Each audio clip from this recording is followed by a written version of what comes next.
Se os signos fossem elementos da natureza, como seria? Áries, o fogo que começa tudo.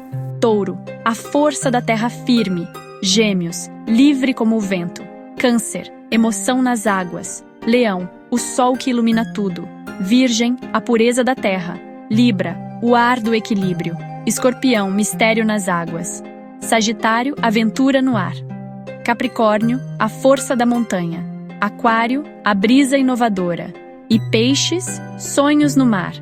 Qual é o seu elemento? Comenta aqui.